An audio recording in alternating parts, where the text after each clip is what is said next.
అధ్యక్ష, మొన్న నాకు ఒంట్లో బాగాలేదు, రాలేకపోయాను. లెటర్ కూడా ఇచ్చాను అధ్యక్ష. అధ్యక్ష, నాకు మాట్లాడే అవకాశం ఇచ్చినందుకు ధన్యవాదాలు అధ్యక్ష. అధ్యక్ష, కాంగ్రెస్ పార్టీ మొన్న ఎన్నికల్లో మేనిఫెస్టోలో అనేక వాగ్దానాలు చేసింది అధ్యక్ష. రైతుల కోసం వాగ్దానం చేసింది, మహిళల కోసం వాగ్దానం చేసింది, యువకుల కోసం వాగ్దానం చేసింది, చేనేతల కోసం వాగ్దానం చేసింది, వృద్ధుల కోసం వాగ్దానం చేసింది. ఇలాగ అనేక వాగ్దానాలు చేసింది కాంగ్రెస్ పార్టీ. అందులో ఉద్యమకారుల గురించి కూడా వాగ్దానం చేసింది అధ్యక్ష. ఒక ఉద్యమకారినిగా ఉండి మాట్లాడాల్సిన బాధ్యత నాకు ఉంది కాబట్టి మాట్లాడుతున్నాను అధ్యక్ష. గతంలో మాట్లాడారు అధ్యక్ష, కానీ మరొకసారి ఈ హౌస్కి గుర్తు చేయవలసిందిగా ఉంది కాబట్టే నేను మాట్లాడుతున్నాను అధ్యక్ష. అధ్యక్ష, తెలంగాణ ఇచ్చింది సోనియా గాంధీ గారు, వారిని మేము ఎప్పటికీ మర్చిపోలేము అధ్యక్ష. సోనియా గాంధీ గారు ఉద్యమకారులకు కూడా ఈ వాగ్దానాలు చేయాలి, ఇవన్నీ చేయాలని ఆవిడ మేనిఫెస్టోలో పెట్టమని కూడా చెప్పారు అధ్యక్ష. సో నిజంగా చాలా సంతోషం అనిపించింది అధ్యక్ష. అనేక వాగ్దానాల్లో ఉద్యమకారులకి చేయడం అన్నది కూడా చాలా గొప్ప విషయం అధ్యక్ష. ఉద్యమకారుల్ని గుర్తు పెట్టుకోవడం అన్నది చాలా ముఖ్యం అధ్యక్ష. ఏం వాగ్దానాలు చేశారంటే అధ్యక్ష, 250 గజాల ఇళ్ల స్థలం ఇస్తా అన్నారు. ఆ ఇళ్ల స్థలంలో ఇల్లు కట్టుకోవడానికి 5 లక్షలు ఇస్తా అన్నారు. 4,000 పెన్షన్ ఇస్తా అన్నారు. 10 లక్షల హెల్త్ ఇన్సూరెన్స్ ఇస్తా అన్నారు, ఉద్యోగం ఇస్తా అన్నారు. ఇలాగ అనేక వాగ్దానాలు చేశారు అధ్యక్ష. నాకు నిజంగా చాలా సంతోషం అనిపించింది అధ్యక్ష. కానీ ఏమైందంటే అధ్యక్ష, అధికారంలోకి వచ్చింది కాంగ్రెస్, అన్నీ జరిగిపోయినాయి అధ్యక్ష.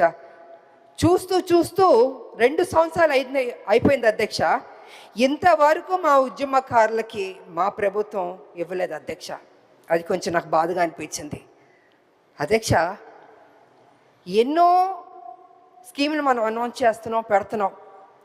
మా ఉద్యమకారులకు ఫస్ట్ ప్రయారిటీ ఇచ్చి చేస్తుంటే, ఏదైతే మనం కదా చెప్పాం ఉద్యమకారులకి ఇల్లు ఇస్తా అన్నాం, పెన్షన్ ఇస్తా అన్నాం, ఆరోగ్యం గురించి హెల్త్ ఇన్సూరెన్స్ ఇస్తా అన్నాం, ఉద్యోగం ఇస్తాను, ఇలా అన్నీ మనమే కొంచెం చెప్పాం కదా అధ్యక్ష. అవన్నీ చేస్తుంటే ఆన్ టైంకి ఫస్ట్ ప్రయారిటీ ఇచ్చి ముందే చేస్తుంటే గౌరవంగా ఉండేది అధ్యక్ష. ఇవాళ పరిస్థితి ఏమైందంటే అధ్యక్ష, ఉద్యమకారులు అడుగుతున్నారు, అయ్యా మీరు కదా మాకు ప్రామిస్ చేశారు, ఏమైంది అని వాళ్ళు చాలా గౌరవంగా మర్యాదగా ప్లీజింగ్గా అడిగారు అధ్యక్ష. కానీ నాకు తెలియదు అధ్యక్ష, ఎందుకు డిలే అయిందో నాకు తెలియదు అధ్యక్ష. ఇవాళ కమిటీ వేస్తానని కూడా అని చెప్పారు. నా ఉద్దేశంలో అయితే అధ్యక్ష, కమిటీ అన్నది కొంచెం డిలే అవుతుంది అధ్యక్ష. ఇప్పటికే 2 ఏళ్ళు అయిపోయింది, 2 ఏళ్ళ పైన అయిపోయింది మా ప్రభుత్వం వచ్చి, కాంగ్రెస్ ప్రభుత్వం.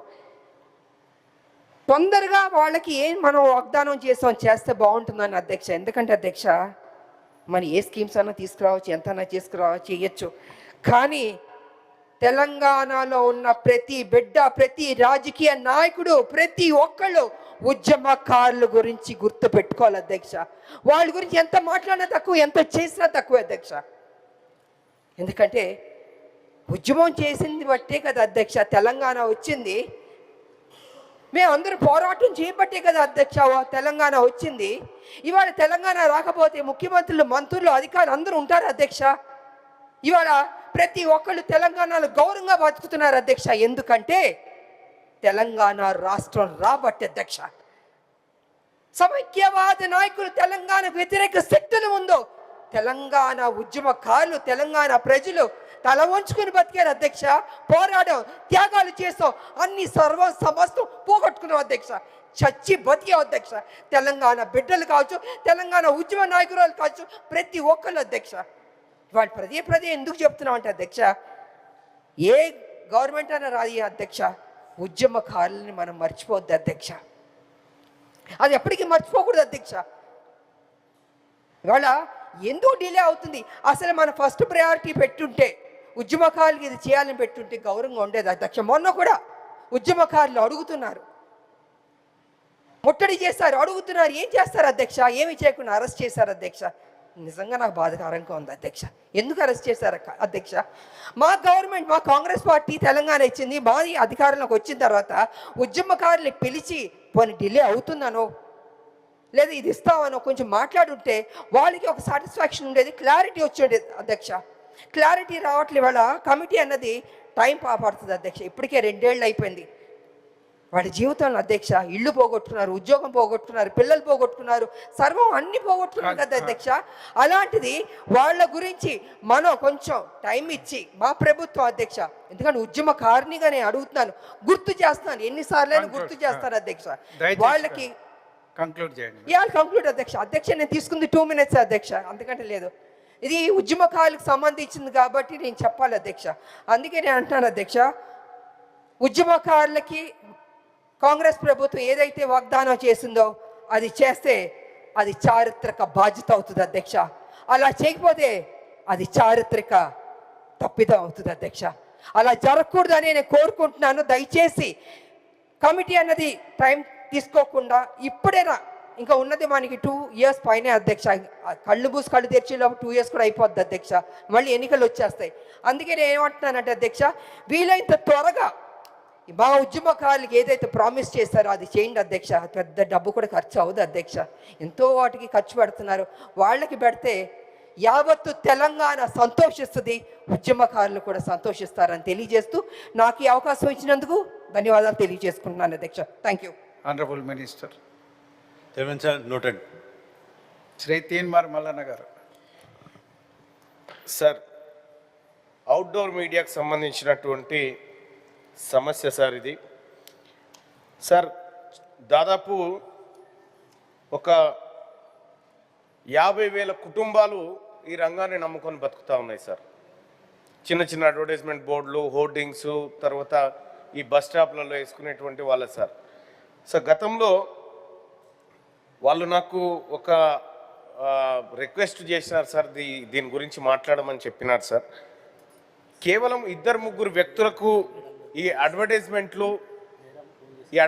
చేసుకునేటువంటి జాగాలను రాష్ట్ర ప్రభుత్వం కేటాయిస్తూ చిన్న చిన్న అవుట్డోర్ మీడియా ఓనర్స్గా ఉన్నటువంటి వాళ్ళ పొట్టగొడుతుంది, అసలు వాళ్ళకు ఉపాధి లేకుండా చేస్తుంది అనేటువంటి మాట వాళ్ళు చెప్తా ఉన్నారు సార్. సో గతంలో కేసీఆర్ గారు ప్రభుత్వం ఉన్నప్పుడన్నా జిహెచ్ఎంసీ పరిధిలో కొంత రిస్ట్రిక్షన్ ఉండే, మిగతా మున్సిపాలిటీలలో కొంత బెటర్ ఉండే సార్. ఇప్పుడు మిగతా మున్సిపాలిటీలు జిహెచ్ఎంసీ అంతా కలిపి గంప గుత్తగా మొత్తం అవుట్డోర్ ఏదైతే ఏజెన్సీలు ఉన్నాయి సార్ అడ్వర్టైజ్మెంట్కి సంబంధించి, అవి గంప గుత్తగా కొద్దిమంది వ్యక్తులకు ఇచ్చేటువంటి కార్యక్రమం దిగ్విజయంగా చేస్తూ ఉంది సార్. వాళ్ళు వందలాది మంది ఇలా రోడ్డున పడేటువంటి అవకాశం ఉంది సార్. అయితే వాళ్ళకి నిబంధనలు సడలించాల్సినటువంటి అవసరం ఉంది సార్. మనం ఎన్టీఆర్ ట్రస్ట్ భవన్ ముంగట ఒకటి కొత్తది ఏది పార్కింగ్కి సంబంధించి ఒకటి, దానికి అది పెట్టినందుకు 1-2 కోట్ల రూపాయలు ఖర్చు అయితే సార్, కానీ అతనికి 9 కోట్ల రూపాయల స్పేస్ ఇచ్చినారు సార్. సార్, అంటే కేవలం అయిన వాళ్ళ కాకుల్లో కాని వాళ్ళ కంచాల్లో పెట్టినట్టు ఉంది సార్ ఈ పరిస్థితి.